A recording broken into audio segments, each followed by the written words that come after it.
우리의 찬양될 그 찬양처럼 기쁨으로 소리 높여 찬양할 수 있는 저와 여러분 모두가 다 되시기를 주님의 이름으로 축원합니다.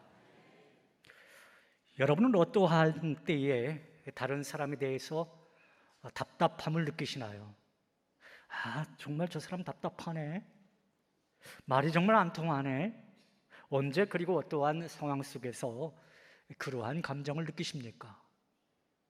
생각해 보면 우리가 다른 사람에 대해서 답답함을 느끼는 건 그 사람에 대해서 기대했던 것과 다른 결과를 얻었을 때 그러한 것 같습니다. 그 사람이 뭔가 반응을 해야 하는 상황에서, 뭔가 행동을 해야 하는 상황에서 아무것도 하지 않는 거예요. 그러한 것을 볼 때 정말 저 사람 답답하네, 그러한 마음이 들 것입니다. 그런데 만약 좀 더 심각하고 위급한 상황에서 그런 일을 겪으면요, 여러분 어떠할까요? 그럴 때 느끼는 감정은 이 답답함을 넘어서 어떤 분노가 막 치밀어 오를 것입니다. 가령 해수욕장에 요즘처럼 이 무더운 해수욕장에 가족들과 물놀이를 갔어요. 어린 자녀가 튜브를 탔는데 그 탄 튜브가 저 화면에서 보듯이 이안류에 휩쓸려서 바다 한가운데로 막 휩쓸려 들어갑니다. 그래서 해양구조대에게 구조신화를 보냈는데요, 사고 현장에 출동한 그 해양구조대원이 아무것도 하지 않고 그저 가만히 멀뚱멀뚱 지켜만 보고 있는 겁니다. 그러면 여러분이 그 자녀의 부모 같으면 어떨 것 같습니까? 그럴 때는 답답함이 아니라 분노가 막 치밀어 오를 것입니다. 당신들 도대체 뭐 하는 거냐고, 왜 빨리 구조해 주지 않느냐고 그렇게 따져 묻겠죠. 그런데 우리가 하나님에 대해서 그러한 감정을 가질 수도 있어요.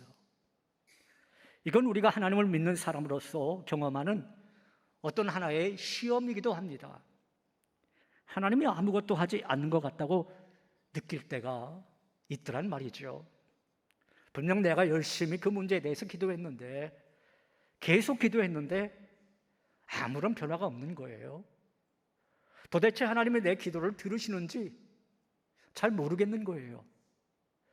내 기도를 들으신다면 어찌하여 이렇게 외면할 수 있는지, 어찌하여 이렇게 아무런 반응이 없으신지, 어찌하여 이렇게 계속 침묵만 하고 계시는지 답답하기만 합니다. 내가 당하는 어려움 가운데 나는 지금 고난 속에서 도움을 구하고 있는데 여전히 그 상황은 변하지 아니하고 하나님은 무관심한 것만 같아요. 하나님은 지금 무엇을 하고 계시는지 그냥 손 놓고 계시는 것만 같습니다. 사랑하는 여러분, 여러분 가운데 혹시 제가 앞에서 말씀드린 그런 상황 속에 있다면 오늘 말씀을 통해서 들려주시는 하나님의 뜻을 헤아리시고 그 길을 발견하시는 여러분 모두가 다 되시기를 주님의 이름으로 축원합니다. 오늘 보면 이 하박국서는 성경 소선지서 12권 중에서도 매우 독특한 형식을 가지고 있는데요, 다른 11권의 그 서신서들은 하나님께로부터 선지자가 메시지를 받습니다. 그 메시지를 받아서 백성들에게 이 하나님의 말씀을, 이게 하나님의 뜻이다라고 일방적으로 선포하는 그러한 구조라고 한다면, 오늘 본문의 이 하박국서는요, 선지자가 직접 하나님께 질문을 던져요. 그리고 하나님께서 이에 대해 응답하는 그러한 문답 형식으로 되어 있습니다. 그리고 이 하박국서는 고대 이스라엘의 격동기, 그러니까 국제적 국내적으로 극심한 혼란과 위기의 시대 속에서 기록되어진 한 권의 예언서이죠. 이 책은 단순히 역사 기록을 넘어서 신앙의 어떤 본질에 대한 깊은 질문을 담고 있어서 오늘날에도 많은 사람들에게 큰 울림을 주고 있는 책입니다. 이 하박국 선지자는요, 주전 610년 전후로 가장 많은 활동을 했던 그런 선지자였어요. 그런데 여러분, 주전 609년에 어떤 일이 있었느냐면요, 그 이스라엘 역사에 있어서 하나의 큰 사건이 일어납니다. 그것은 요시야라고 하는 왕이 죽은 거예요. 여러분, 이 요시야 왕은 어떤 왕이었느냐? 이스라엘 왕들 가운데 가장 훌륭한 왕들 가운데 한 사람이었습니다. 왜냐하면 이 요시야 왕은 하나님의 그 율법, 이 하나님의 말씀을 중심으로 해서 종교 개혁을 일으켰던 그런 주역이었었거든요. 이런 개혁의 분위기 속에서 이스라엘 백성들은 어떤 열망에 있었느냐, 어떤 희망에 있었느냐, 이제 곧 하나님께서 약속하신 다윗의 영광이 회복되어질 것 같다라고 하는 그런 희망이 있었어요. 그런데 여러분, 그 희망의 불씨를 당겨주었던 요시야 왕이 어떻게 되었다고요? 그만 죽고 마른 거예요. 더불어 이스라엘 백성들의 가슴에 피어오르던 그 기쁨과 희망은 산산조각이 되고 만 거죠. 그리고 그 이후에는요, 아주 걷잡을 수 없는 혼란과 악몽의 소용돌이가 이 남왕국 유다, 즉 이스라엘에게 넘쳐나게 됩니다. 요시야 왕, 그 뒤를 이은 사람이 요아하스였고 또 그 뒤를 이은 사람이 요야킴이었는데, 이 후계 왕들은 하나님 보시기에 악을 행했던, 선왕과 달리 하나님 보시기에 악을 행했던 그런 왕들이었어요. 게다가 사회 전반에는 율법과 공의가 사라진 채 악인이 득세하는 그런 혼란이 만연한 시대였습니다. 그것이 바로 그 당시 국내적 상황이었어요. 어디 그뿐인가요? 국외적으로는요, 이 하박국서가 기록된 시기의 고대 근동은 판도가 급변하는 그런 시기였습니다. 여러분들이 그 세계사를 공부했던 그분들은 아수르 제국이라고 하는 그 나라를 알 것입니다. 이 아수르 제국이 오랜 세월 동안 고대 근동을 지배했지 않습니까? 그런데 이 바벨론과 메대 연합군에 의해서 이 아수르 제국이 멸망당하게 되죠. 그리고 애굽마저도 갈그미스 전투에서 바벨론에 패배함으로 말미암아 이제 이 바벨론, 신흥강대국 바벨론이 근동 지역의 패권을 장악하게 됩니다. 그들은요, 막강한 군사력에다가 호전적인 민족성을 가지고 있었어요. 그래서 점령한 곳마다 저 화면에 보듯이 저거 빨갛게 피로 물들이고 온갖 약탈을 일삼고 있었는데, 그런데 그 무시무시한 이 바벨론 군대가 곧 이 남왕국 유다를 침공할 그러한 기세였습니다. 바로 이러한 때에 오늘 성경 본문의 주인공 하박국 선지자가 등장하게 되죠. 그리고 이 하박국 선지자가 하나님께 나와 따져 묻는 장면이 오늘 본문의 대목입니다. 하박국 선지자가 하나님께 따져 묻는 대목은 크게 두 가지였어요. 그 중에 하나는 무엇이었느냐? 왜 거룩한 길을 걷고 있는 의인들은 이렇게 힘들게 살고 있는데 불의한 길을 걷고 있는 악인들은 왜 별 어려움 없이 잘 살고 있는가라고 하는 그런 문제였어요. 그리고 또 다른 하나는 왜 하나님께서는 택하신 남왕국 유다가 하나님을 대적하는 이방 나라에게 정복당하고 압제를 당해야 하는가? 이 문제였습니다. 그러니까 하나는 개인적인 그런 문제였겠죠. 그리고 또 다른 하나는 남왕국 유다, 즉 이스라엘의 이 공동체적인 문제를 가지고 하나님 앞에 나아가서 따져 물었던 겁니다. 어찌 보면요, 하박국 선지자의 이러한 모습은 당시 하나님을 믿는 많은 사람들의 마음을 대변한 것이었어요. 지금 사람들의 마음속에 부글부글 끓어오르는 불평과 절망과 탄식을 하박국은 하나님 앞에 그대로 가지고 나아간 겁니다. 아무도 감히 드러내지 못하고 있는 것을 대담하고 아주 주저없이 하나님께 나아가서 물은 거예요. 그런데 이런 의문과 탄식은 그 당시 그들만의 것만은 아니더란 말입니다. 오늘을 사는 우리 그리스도인들도 예외는 아니더라라고 하는 거예요. 지금 정치권에서도, 아니 우리가 몸담고 있는 직장, 그 회사에서도 수단 방법을 가리지 않고 이익을 위해서라면 어떤 세력과도 힘을 합치고 잔머리를 쓰는 사람들이 더 잘 되는 것 같은 그러한 느낌이 듭니다. 자신들의 의도대로 사람들을 호리는 자들이 여전히 정의로운 척하는 그런 세상이더란 말이죠. 오늘 본문을 보면 이 하박국 선지자는 이런 이해할 수 없는 문제를 하나님께 따져 물으면서 어떻게 해결의 실마리를 찾았는지 잘 보여주고 있어요. 그리고 오늘 그리스도인들이 이해할 수 없는 그 문제로 힘들어하는 상황 속에서 과연 어떻게 살아가야 하는지, 이 문제에 대해서 소중한 길을 오늘 성경은 우리에게 제시해 주고 있습니다. 그래서 저는 오늘 본문을 통해서 두 가지로 나누어서 그 메시지를 살펴보고자 합니다. 오늘 본문의 첫 번째 메시지는 이해할 수 없는 문제가 있다면 그래도 하나님 앞에 나와 묻고 따지라는 것입니다. 여러분 한번 해볼까요? 그래도 하나님 앞에 나와 묻고 따지라. 자, 오늘 본문 하박국서 1장 2절에 있는 말씀 자막을 보면서 같이 한번 읽어보시겠습니다. 여호와여, 내가 부르짖어도 주께서 듣지 아니하시니 어느 때까지니까? 내가 강포로 말미암아 외쳐도 주께서 구원하지 아니하시나이다. 여러분, 여기 2절에 있는 말씀 보면요, 어떠한 단어로 본문이 시작되고 있습니까? 여호와여, 이렇게 시작하고 있습니다. 여호와여. 그러니까 하박국 선지자가 먼저 하나님 앞으로 나가서 여호와여 라고 하면서 하나님을 찾은 거죠. 그러니까 하박국 선지자는 하나님 앞에서 이해할 수 없는 문제를 가지고 지금 따질 것은 따지고 있는 겁니다. 여러분, 성경의 인물은요, 대부분 그 이름이 그 사람의 인생의 특징을 보여줍니다. 예를 들어서 아브라함은 그 이름의 뜻이 여러분 무엇이죠? 열국의 아비라고 하는 뜻이죠. 이 열국의 아비라고 하는 뜻으로 믿음의 조상에 걸맞는 이름을 이 아브라함이 가진 거죠. 자, 베드로라고 하는 것은 어떤 의미가 있습니까? 반석, 그렇죠? 반석이라고 하는 뜻으로 초대교회 영적 지도자로서 걸맞는 그 이름을 베드로가 가진 거예요. 자, 본문의 하박국이라고 하는 이름은 여러분 어떠할까요? 하박국. 이 하박국이라고 하는 말은 히브리어 원어로 하바크 이렇게 되어 있습니다. 여러분 한번 따라 해볼까요? 하바크. 호박국이라고 하지 마세요. 하바크입니다. 이 하바크라고 하는 말을 한자어로 표기한 것이 이 하박국입니다.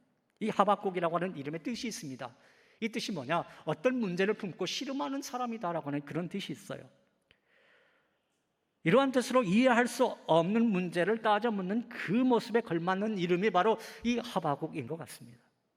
그런데 중요한 것은 이 하박국 선지자가 이해할 수 없는 그 문제를 가지고 하나님 앞으로 나왔다라고 하는 거겠죠. 하나님께 따져 묻고 하나님 앞에서 그 문제를 해결하기 위해서 지금 몸부림치고 있더라라고 하는 거예요. 여러분, 그 제주도에 가서 혹시 미로공원이라고 하는 곳 가보셨나요? 미로공원. 몇 군데 있지만 그 중에 메이즈랜드 미로공원이 세계에서 그 미로가 가장 길다라고 그래요. 저도 저 메이즈랜드 그 미로공원을 가봤어요. 입구로 들어가면요, 저렇게 어디를 어떻게 가야 할지 그 길이 그 길 같습니다. 향나무처럼 되어져 있는, 저게 어떤 나무인지 모르겠는데 저 나무로 이렇게 둘러싸여서 그게 그 길 같아요. 저 같은 경우에는요, 정말 찾기가 어렵더라고요. 아무튼 수많은 시행착오를 거쳐서 출구로 나오게 되는데 사람마다 꽤 차이가 있습니다. 제가 같은 경우에는 시간이 엄청 많이 걸렸고요.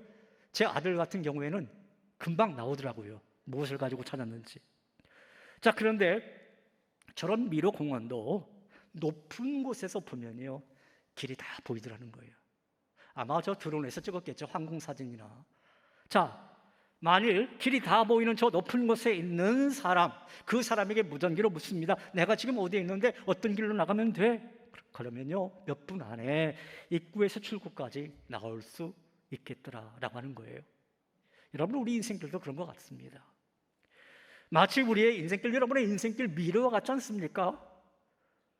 나 혼자서 그 길을 찾아가려면 정말 헤매고 또 헤맬 수밖에 없는 거죠. 또 잘못된 길로 가서 낭패를 보기도 합니다. 미로 안에서 다른 사람과 함께 의논한다고 해도 그 역시 마찬가지더라라고 하는 거예요. 얼마나 도움을 받을 수 있겠죠. 또 서로 위안도 될 수 있겠죠. 그러나 올바른 길을 찾는 것에는 별로 도움이 되지 않습니다. 왜? 그 역시 그 사람도 미로 안에 갇혀 있기는 마찬가지니까. 그러나 우리가 하나님께 물으면 상황은 달라질 줄로 믿습니다. 하나님께서는요, 마치 미로 위에서 길 전체를 보고 있는 사람처럼 우리가 걷고 있는 인생 전체를 다 보고 계시거든요. 우리가 어디로 가야 하는지 잘 알고 계시는 그분이 우리 하나님이세요. 그래서 우리가 하나님께 찾아가는 것이 정말 중요한 것입니다. 그래도 하나님께 그 인생의 그 길에 대해서 따져 묻고 하나님 앞에서 씨름하는 그 일이 정말 중요하다고 하는 것이죠. 성경 중에서 사람의 마음을 가장 진솔하게 표현한 성경, 저는 시편이라고 봐요.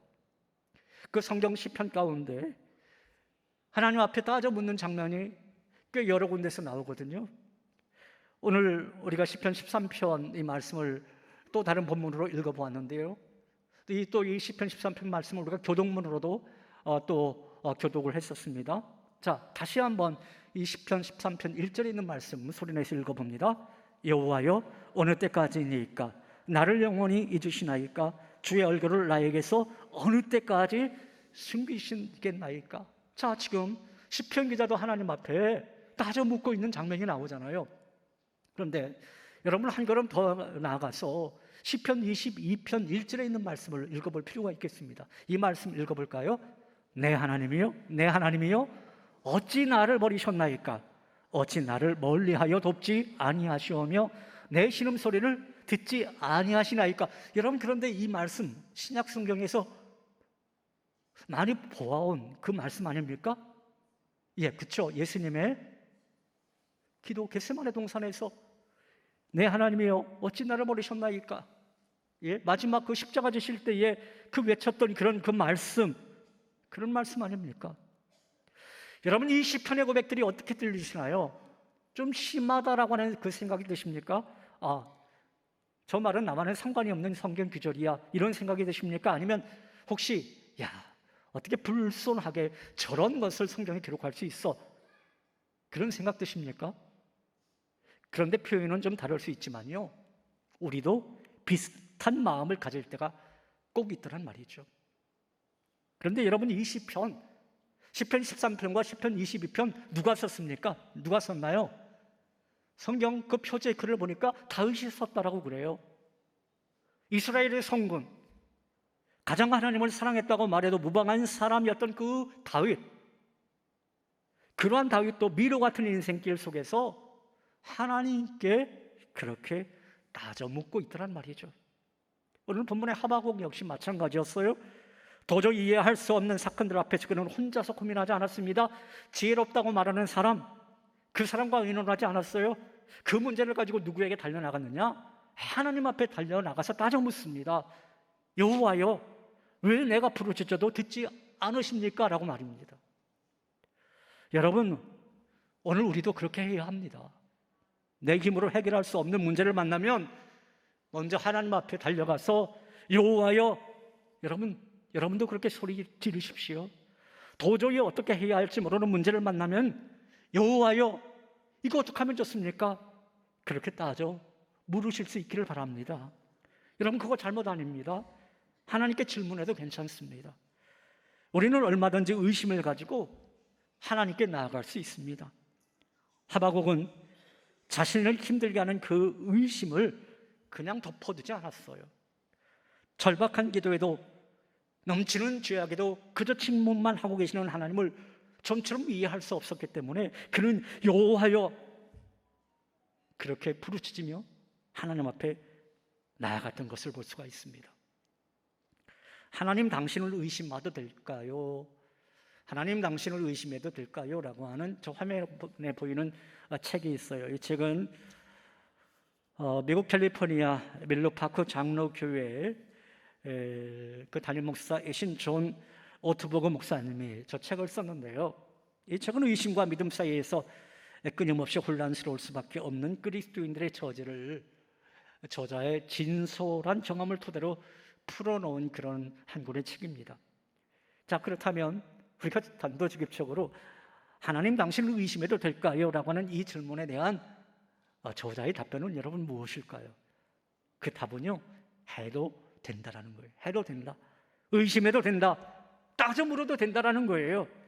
하나님은 우리의 의심을 감당하실 수 있는 분이시다라고 하는 겁니다.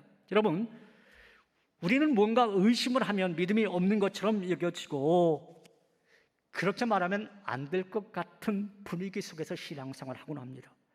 그래서 의심을 덮어두고 혼자 고민하는 경우가 여러분 참 많지요. 어쩌면 그런 고민을 하는 분들이 이 자리에도 여러분 계실는지 모르겠습니다. 그런 분들에게 제가 감히 말씀드릴 수 있는 것은요, 목사인 저도 하나님에 대해서 의심할 때가 있다라고 하는 거예요. 그래서 저도 하나님께 따져 물을 때가 있습니다. 하나님, 왜 저에게 이런 아픔과 이런 고난을 주십니까? 그렇게 말입니다. 그런데 여러분, 건강한 의심과 건강한 질문은 우리를 믿음으로 인도합니다. 믿으려면 이해해야 하고요, 이해하려면 질문해야 합니다. 믿음으로 나아가는데 무엇이 걸림돌이 되는지, 무엇이 방해가 되는지 제대로 알아야 제대로 믿을 수가 있는 거예요. 사랑하는 여러분, 여러분들에게도 인생의 답답한 문제, 이해하기 어렵고 해결하기 어려운 문제가 있거든. 오늘 본문의 하박국 선지자처럼 하나님 앞에 그 문제를 가지고 나와 여호와여 그렇게 외치며 따져 물을 수 있기를, 그래서 여호와 하나님께로부터 문제 해결함 받는 그런 은혜가 있기를 주님의 이름으로 축원합니다. 오늘 본문의 두 번째 메시지는 이해할 수 없는 문제를 해결함 받기 위해서 그래도 끝까지 기다리며 부르짖으라라고 하는 것입니다. 한번 따라 해볼까요? 그래도 끝까지 기다리며 부르짖으라. 자, 오늘 본문 2절 말씀 다시 한번 읽어봅니다. 여호와여 내가 부르짖어도 주께서 듣지 아니하시니 어느 때까지이리까? 내가 강포로 말미암아 외쳐도 주께서 구원하지 아니하시나이다. 지금 하박국 선지자는 이해할 수 없는 문제를 가지고 여호와 앞으로 나왔어요. 그리고 하나님 앞에서 이 문제를 해결해 보고자 따져 묻고 또 씨름했습니다. 그런데요, 하나님께서 곧바로 응답해 주셨습니까? 아니잖아요. 하나님이 침묵하시는 거예요. 그것도 한두 번이 아닙니다. 너무나 오랫동안 침묵하고 계시는 거예요. 그래서 하박국이 외쳤던 그 질문이 무엇입니까? 여러분 한번 따라 해보겠습니다. 어느 때까지니까? 이 어느 때까지니까? 라고 하는 질문을 합니다. 그러나 하나님께서 그런 질문에도 여전히 침묵하시네요. 그래서 하박국 선지자는 하나님께서 혹시 자기를 구원하지 않으시기로 작정한 것 아닌가? 하나님께서 나를 버린 것은 아닌가? 그런 생각까지 하게 되지요. 여러분, 우리가 인생에 이해할 수 없는 문제를 가지고 그래도 하나님 앞으로 나왔다라고 한다면 그거 참 잘한 겁니다. 그래서 자체 스스로 대견스럽게 생각할 수 있어요. 아, 그래, 나 그래도 내가 신앙을 가졌기 때문에 이 어려운 문제 앞에서도 하나님 앞에 나왔구나. 그리고 하나님께서 그런 자기를 보시고 바로 응답해 주셔서 그 문제를 간단하게 해결할 수 있을 거라는 기대 또한 할 수 있습니다. 그런데요, 문제는 그렇다고 하나님께서 곧바로 응답해 주시지는 않더라는 거예요.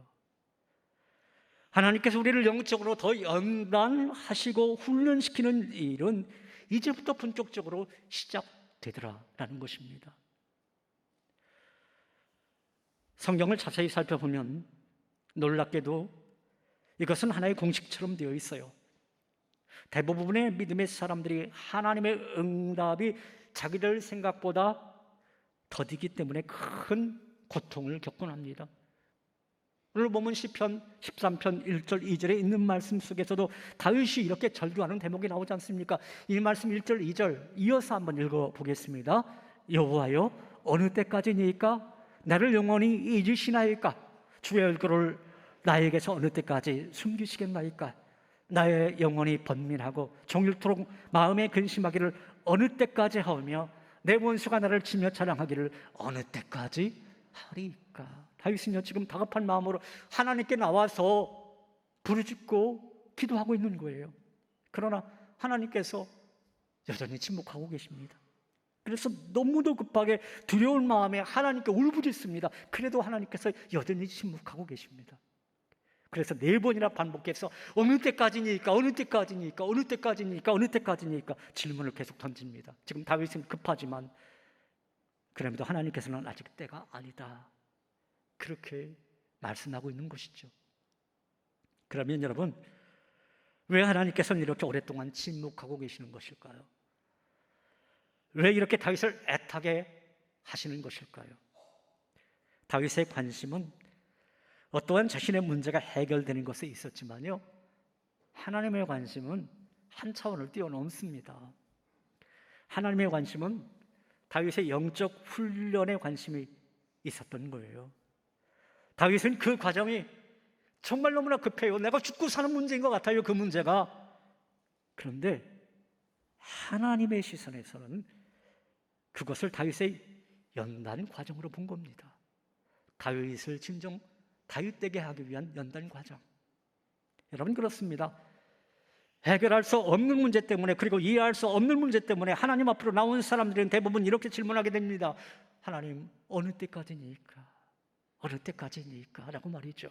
그리고 이 질문은 저의 질문이기도 하고 아마 여러분들의 질문이기도 할 것입니다. 현대를 대표하는 영성가 필립 얀시라고 하는 분이 있거든요.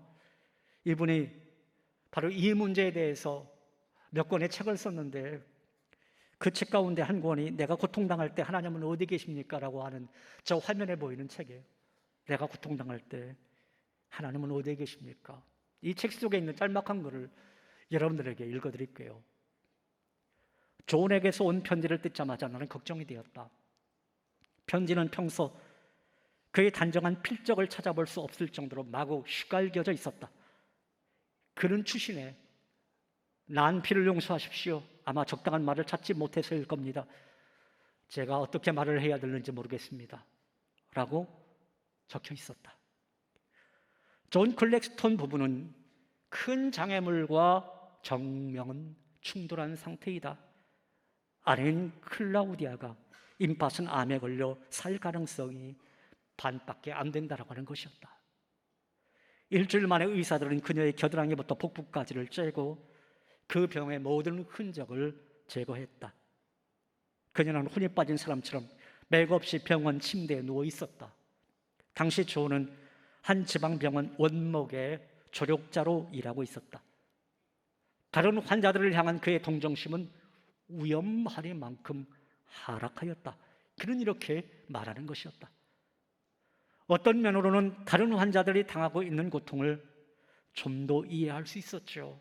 하지만 전 더 이상 그들에게 관심이 없었습니다. 오직 아내인 클라우디아만이 걱정이었습니다. 난 그들에게 소리치고 싶었어요. 너희들 그만 훌쩍거려. 이 바보들아, 너희들만 문제가 있는 줄 알아? 내 아내는 지금 당장 죽을지도 모른단 말이야. 존도 클라우디아도 독실한 그리스도인이었으나 하나님을 향한 원망은 어쩔 수 없었다. 그들을 향해 도전해 오신, 그리고 그들이 너무나 사랑하는 하나님을 향한 원망이었다. 여러분은 이 이야기를 듣고 어떤 생각이 드셨습니까? 좀 공감이 되시는 대목도 있지 않습니까? 솔직히. 그런데 필립 얀시는요, 이 책에서 아주 중요한 통찰을 우리에게 제시해주고 있어요. 뭐냐? 이런 몸부림, 이런 영적 갈등은 참된 그리스도인들만 할 수 있다라고 하는 거예요. 가짜 그리스도인들은 절대로 이런 갈등조차 하지 않는다. 그렇게 못을 받고 있더라고요.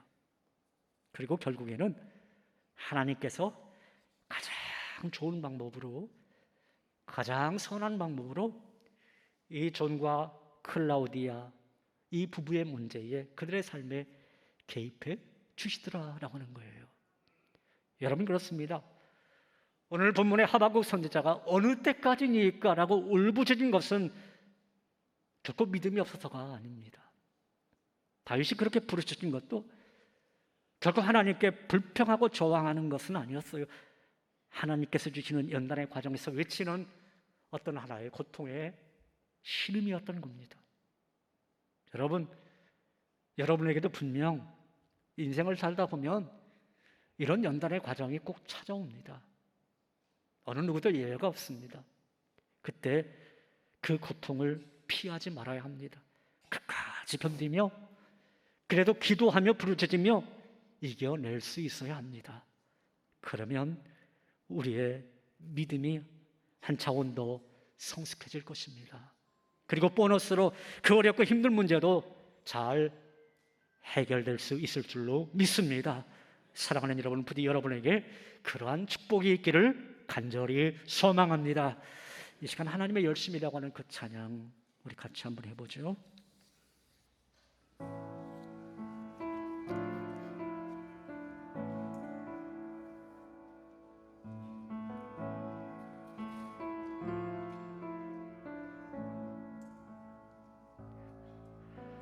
사랑하는 내 딸아, 너의 자금도 내겐 귀하다. 너와 함께 걸어가는 모든 시간이 내겐 힘이라. 사랑하는 아들아, 내 연약함도 내겐 금이라. 너로 인해 잃어버린 나의 양들이 돌아오리라.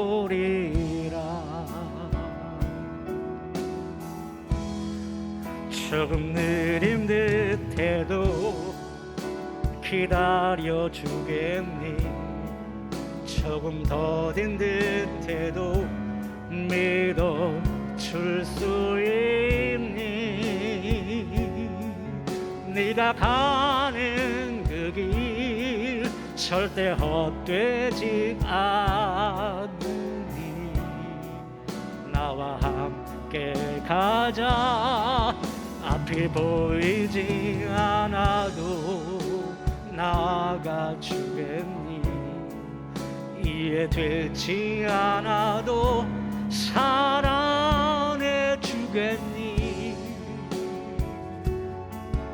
너의 눈물의 기도 잊지 않고 있으니 나의 열심으로 이루리라. 다시 한번 찬양할까요?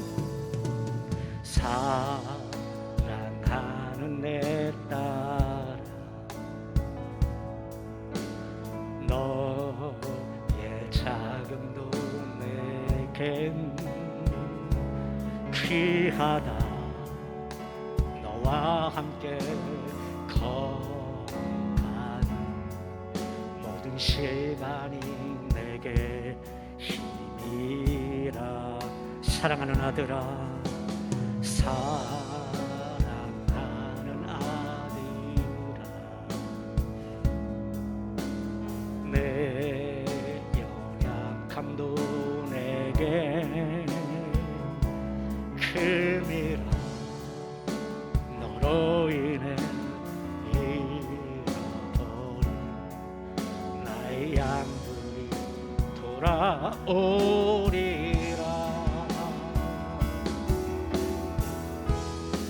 조금 느린 듯해도 기다려주겠니? 조금 더딘 듯해도 믿어줄 수 있니? 내가 가는 그 길 절대 헛되지 않으니 나와 함께 가자. 앞이 보이지 않아도 나아가주겠니? 이해되지 않아도 사랑해주겠니?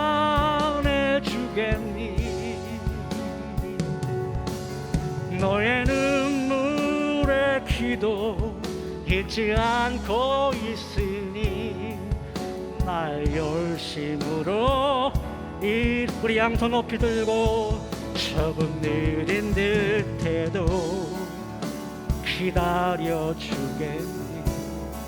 조금 더딘 듯해도 믿어줄 수 있니? 내가 가는 그 길 절대 헛되지 않으니 나와 함께 가자. 앞이 보이지 않아도 나아가주겠니? 이해되지 않아도 사랑해주겠니? 너의 눈물의 기도 잊지 않고 있으니 나의 열심으로 이루리라. 할렐루야. 하나님 앞에 영광 박수 올려드립니다. 할렐루야. 제가 자주 세브란스 병원 안병동에 가지 않습니까? 5층에 가면요, 어린이 안병동이 있어요.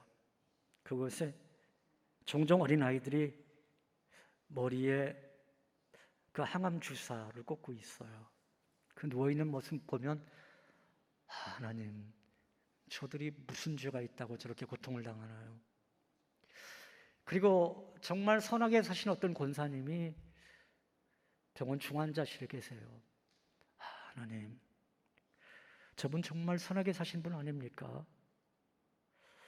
그런데요, 세상에 악독하고 비열하게 사는 사람들, 그들은 몸도 건강해 보입니다. 그래서 얼마나 약이 오르는지 몰라요, 목사로서. 더 약이 오르는 건요, 하나님께서 우리 그리스도인들에게 실패를 줄여주고 건강을 주시고 고통을 덜어주시면 안 되겠는가라고 하는 그런 바람입니다. 하나님, 우리 그리스도인들을 좀 세상에서 형통하고 성공하게 해주시면 안 되는 겁니까? 그렇다고 하나님 손해보는 것도 아니지 않습니까? 그래서 어떤 때는 목사이지만 하나님 앞에 분노가 막 일어나기도 하고 화가 치밀 때도 있습니다. 여러분, 이것이요, 오늘 본문의 하박국 선지자의 부르짖음입니다. 그리고 하나님 앞에 따져 묻는 그러한 내용이지요. 그리고 이 질문들은 단순히 과거의 역사적 상황에 대한 의문이 아니라 오늘날에도 반복되는 신앙의 본질적 질문이기도 합니다. 여러분, 그 질문에 성경은 아주 의미 있는 답을 해주고 있어요. 하나님은 하박국에게 어떠한 답변을 해주는지 아십니까? 바로 이러한 답변을 해주십니다. 정한 때가 되면 악인은 심판받고 의인은 믿음으로 구원을 받는다. 그래서 결국 그 유명한 성경 구절이 있잖아요. 의인은 믿음으로 말미암아 살리라 라고 하는 성경 구절. 그리고 하박국 선지자는요, 결국 절망적 현실 속에서도 하나님을 신뢰하는 그런 찬양의 고백을 드려요. 그 유명한 하박국 3장 17절 이하에 있는 성경 구절. 비록 무화과 나무가 무성하지 못하며 포도나무가 열매가 없을지라도 나는 여호와로 말미암아 즐거워하리로다. 그는 믿음의 승리의 찬양을 부르고 있는 것을 볼 수가 있습니다. 한 걸음 더 나아가서 하박국서의 이야기는 단순히 과거의 이야기로 머무르지 않습니다. 오늘날 우리도 개인적으로 공동체적으로 예기치 못한 고난과 질문 앞에 누구든지 다 서 있습니다. 이때 우리도 하박국 선지자처럼 우리 아픔을 끌어안고 하나님께 나아가 진솔하게 질문을 던지며 끝까지 기도하며 믿음으로 그 답을 기다릴 수 있어야 되겠습니다. 그리고 결국 의인은 믿음으로 말미암아 산다. 그리고 나는 여호와로 말미암아 즐거워하리로다 라고 하는 그러한 신앙의 고백으로 나아갈 수 있어야 하겠습니다. 사랑하는 여러분, 오늘 우리에게도 하나님께 따져 묻고 싶은 그러한 문제가 있다면 솔직히 그 문제를 가지고 하나님 앞에 나아 엎드릴 수 있기를, 그리고 그 응답이 좀 더딜지라도 끝까지 부르짖으며 기도하시기를. 그래서 결국 여호와로 말미암아 즐거워하리로다. 그리고 의인은 믿음으로 말미암아 산다. 이 성경 구절이 바로 저와 여러분의 것이 되시기를 주님의 이름으로 축원합니다. 하나님 아버지 감사합니다. 우리도 이렇게 예배를 드리고 있으면서도 하나님 앞에 다져 묻고 싶은 여러 가지 인생의 문제들이 참 많이 있습니다. 도대체 내 인생의 문제 어떻게 살아가야 하는지, 그리고 우리 가정의 문제는 어찌해야 하는지, 그리고 이 나라의 이 민족의 미래는 어떻게 될는지 막막할 때가 많이 있습니다. 그런데 오늘 성경 본문의 하박국 선지자도, 아니 성군이라고 일컫던 다윗도 솔직히 하나님 앞에 나와서 어느 때까지니까 다져 물었던 것을 볼 수 있습니다. 하나님, 우리도 그렇게 하나님 앞에 질문을 던지고 싶은 생각이 있을 때 그때마다 하나님 앞에 나와서 그래도 솔직히 아뢰올 수 있는 우리 모두 되게 하여 주시옵소서.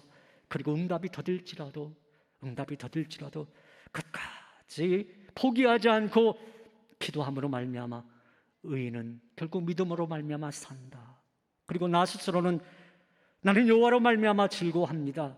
그런 고백을 할 수 있는 우리 모두 다 되게 하여 주시옵소서. 예수님 이름으로 기도하옵나이다. 아멘.